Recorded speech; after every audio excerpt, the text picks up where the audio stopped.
Nakikita niyo ba yung hawak ko? Kiat-kiat o mini mandarin oranges. Magmamarko tayo ngayon ng kiat-kiat. Hello everyone! Welcome to my channel! I'm Marlies Aharol. If you enjoyed this video, please like and subscribe. Gustong gusto ko rin ang prutas na yan. Kaya last year, mga November yata yon, bumili ako ng cuttings online at itinanim ko sa malaking paso.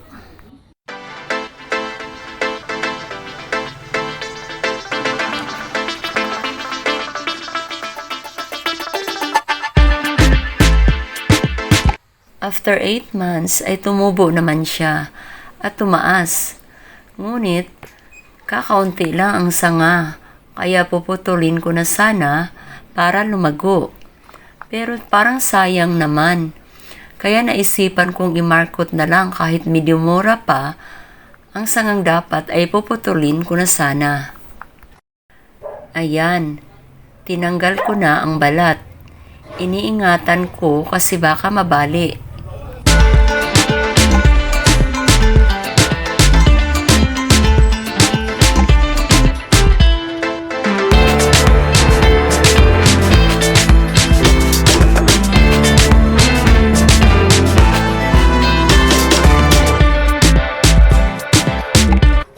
Yan, natanggal na. About 1 inch lang ang haba ng balat na tinanggal ko gamit ang cutter. Kumuha ako ng kukupit at plastic na pambalot.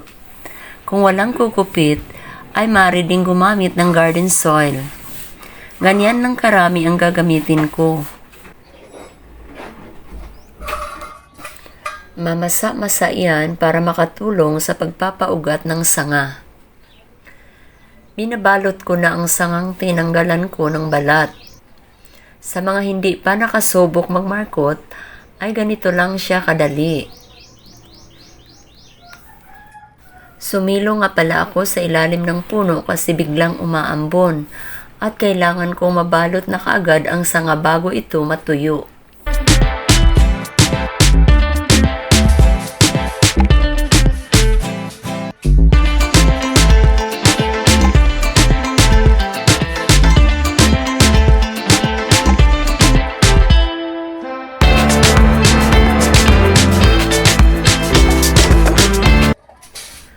Pagkatapos mabalot, ay tinatalian ko ang bawat dulo katulad ng ginagawa ko.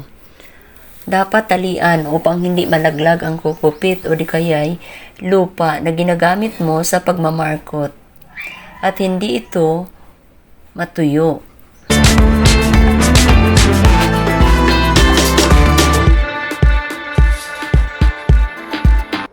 Yan, sa bandang itaas na naman ang tinatalian ko. Sa pagmamarkot, dapat kasi medyo nasa katamtamang gulang ang sangang pipiliin at saka dapat mas malaki pa sa sangang ito. Pero sabi ko nga, dapat sana puputulin ko ang sangang ito para lumago ang puno. Kaya lang, nanghihinayang ako kaya sinusubukan ko itong imamarkot. Yan, tapos na. Hihintayin ko lang kung gaano katagal siya magkaroon ng ugat kasi kadalasan kapag tama yung sangang ginagamit ay nagkakaroon na siya ng ugat after 6 weeks or mahigit pa. After 4 weeks ay may nakikita na akong tumutubong ugat. Yan pero hindi ko pa yan maaaring putulin kasi hindi pa yan ready. Hihintayin ko lang hanggang magkakaroon siya ng maraming ugat.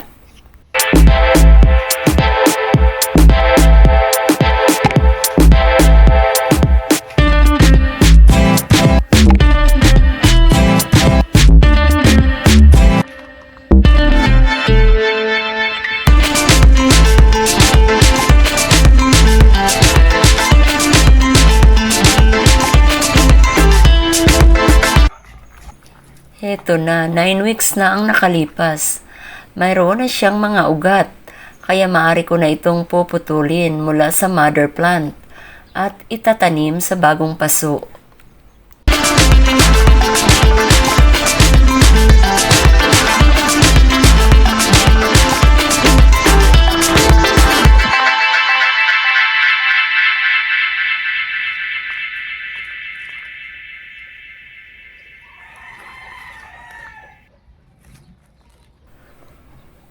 Puputulin ko siya sa ibaba ng bahaging binabalot na kung tawagin ay air layering bag.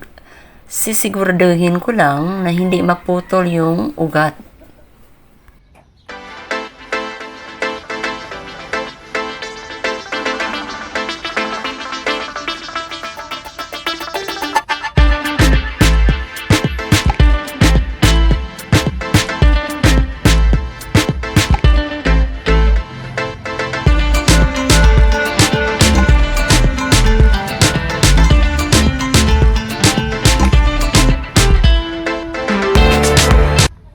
Yan, naputol ko na. Ngayon, tatanggalin ko na ang mga tali sa magkabilang dulo. Tingnan niyo ang mga ugat.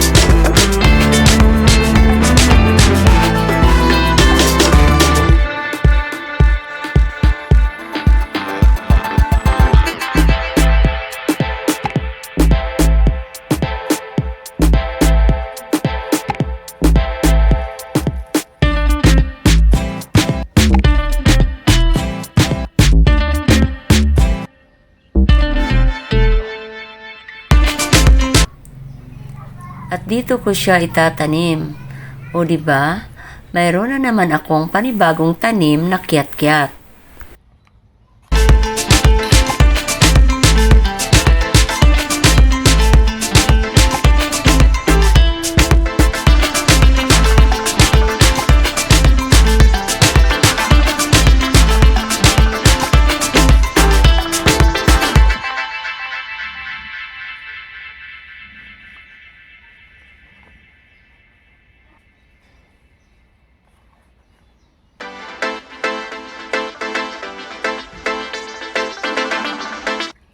Thank you for watching.